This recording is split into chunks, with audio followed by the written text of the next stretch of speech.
Сергек керек па осы Таразға, керек емес па? Сергек керек шығар, бірақ штрафтарын сәл азайту керек та, штраф көп. Қазір халық өзі табысы аз болып жүргеннен, қиналып жүргеннен штрафтар көп та, енді білмейді, былай түсіп қаласың да, байқамайды. Таксистер үшін, водительдер үшін керек емес. Не себепті керек емес мысалы? Себебі болмайтын штрафты үйіңе жіберіп тұрады. Сергек керек. Негізі керек, бірақ жағынан керек емес.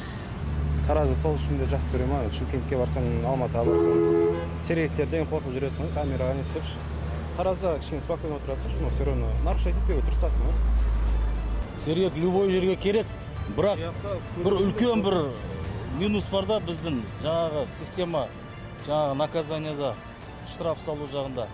Мысалы, дамыған шетел мемлекеттерінде штрафты әр адамның табысының мөлшерінен есептеп салады. А бізде бәрінен бірдей миллионер де сол болмайтын, оларға мынандай копейка олар үшін сол үшін нарушать етіп береді. Біз сияқты қарапайым адамдарға өзің білесің, штраф біз үшін өте жоғары.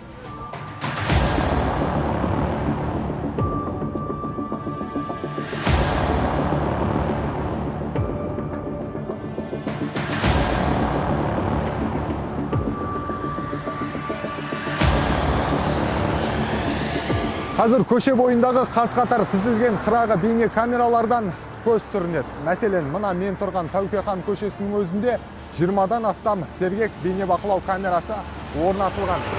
Алайда бұл камералар әлі іске қосылған жоқ. Бірақ естеріңізге сала кетейін, қала ішінде 210, қосымша 39 бейне бақылау камерасы жұмыс істеп тұр. Бұл бейне бақылаулар қала ішіндегі тәртіпті күшейтуге өз септігін тигізіп жатыр дейді мамандар.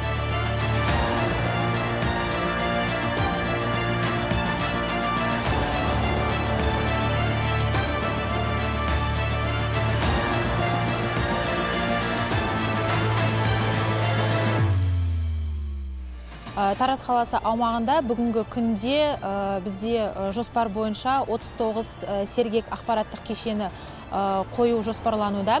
Аталған ақпараттық кешендер жоспарға сай полиция департаментіне желтоқсан айында берілуі қажет. Қазіргі таңда ақпараттық сергек кешені қандай құқық бұзушылық түсіретіндігі әлі белгісіз. Құрметті қала тұрғындары, қазіргі таңда сергек ақпараттық кешені желтоқсан айына қосылуға жоспарлануда. Бірақ қала аумағындағы барлық бейне бақылау жүйелері іске қосылып, жұмыс жасап жатқандығын сіздерге ескертеміз.